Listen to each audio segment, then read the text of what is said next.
Men shu Navoiy viloyatidanman. Bu yerga shu Sherzodjon Muxtorov o'g'limizni daragini eshitib kelganmiz. 2 yildan beri bu kishiga nabiram bilan men qatnayman. Xudoga shukur, nabiram ham juda og'ir ahvolda edi. Hozir katta qiz bo'lgan. Biz juda xursandmiz. Hech qanaqa kasallik sezilmaydi, yaxshi, hali ham davolanish davom etyapti. Xudoga ming qatla shukur, shu nabiramni men umid qilmagandim-da, umidimni uzib qo'ygandim. Allohga ming shukur, hozir yelib, yugurib, chopib, sadiklarga borib, ruscha, o'zbekcha hammasini bilib, u ham doktor amakisidan juda minnatdor. Doktor amakim, rahmat doktor amakimga, men yaxshi nafas olyapman deb, mana shu astmadan qutulganiga juda xursand nabiraman. Hozir 4 yosh bo'ldi. Xudoga ming qatla shukur. Men o'zim ham почти 30 yildan beri shu allergik kasallik bilan qiynalib kelardim. Shundan beri ham yaxshi bo'lgandan keyin men o'zim ham mana 1 yildan beri qatnayapman.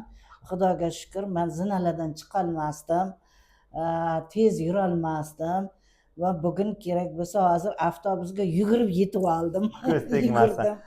Yugurishda ham hech qanaqa nima bo'lmadi, qiynalmadim. Xudoga shukur, juda ham yaxshiman. Allohga shukur. Mana shunaqa insonlarning boriga shukur. Men shunday havasim keladi bu kishini ota-onalariga. Shunaqa farzandni o'stirib, nima qilganlari uchun umrlari uzoq bo'lsin, ilohim. Juda ham xursandman. Xudoga ming bor shukur qilaman shunaqa insonga duchor bo'lganimga. Endi bu ham bir Allohning bir ne'mati. Biz qanchalar yugurdikda, masalan, men 30 yildan beri, 28 yil, 29 yildan beri men mutaxassis topolmaganman-da, shu azob yeganman shu kasallikdan. Endi bu ham bir Allohning bir ne'mati. Mana nevaramdan ham biz umidni uzgan paytimizda sizni ko'rdik biz. Sizlaringizni eshitib uni yaxshi qilib oldik. Mana o'zim Xudoga shukur yaxshiman. Mana o'zim 68 ga kirdim, lekin yelib yugurib yuribman. Men ham og'irlashib qolgandim. Ming rahmat sizga. Endi nima deyman, shu butun sizni mana shu qilgan mehnatlaringiz hammasi ota-onangizni xursandchiligi bo'lsin. Ularning umrlarini uzoq qilsin. Farzandlaringizni baxti kamoliga bo'lsin, ilohim. Mana shu shoirlarimiz aytadilar, deydilarki, bu hayotda mehnating farzand uchun. Elda bo'lsa e'tiboring, izzating farzand uchun. Gar quchar bo'lsang samoni, shuhrating farzand uchun. Neki sendan yaxshilikdir, ibrating farzand uchun. Doim ana shu topgan daromadlaringiz hammasi farzandlaringizni baxti kamoliga buyursin. Nasib bo'lsa sizda shu akademik lavozimlarida yurganliklaringizni eshitib tabriklab kelish menga nasib etsin, ilohim. Allohu akbar.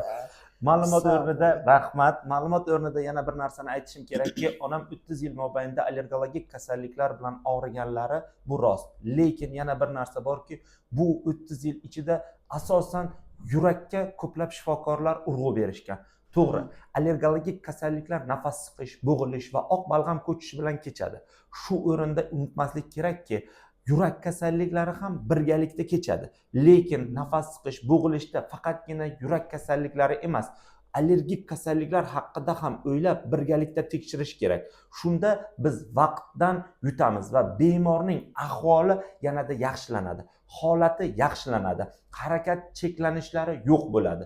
Uyqu yaxshilanadi. Oq balg'am ko'chishi, bo'g'ilish, nafas siqish hislari yo'qoladi. Sizda va sizning yaqinlaringizda allergologik va immunologik muammolar mavjud bo'lsa, bemalol bizga murojaat qilishingiz mumkin. Bizning manzilimiz Toshkent shahri, Chilonzor tumani, 7-mavze, Lutfiy ko'chasi, 55-A uy, Aram klinikasida tibbiyot fanlari bo'yicha falsafa doktori, allergolog, immunolog, Yevropa allergologlar, klinik immunologlar va Rossiya allergologlar va klinik immunologlar hamjamiyati a'zosi shaxsan men sizlarni kutib qolaman. Sog' bo'ling, salomat bo'ling. Hech qachon kasal bo'lmang.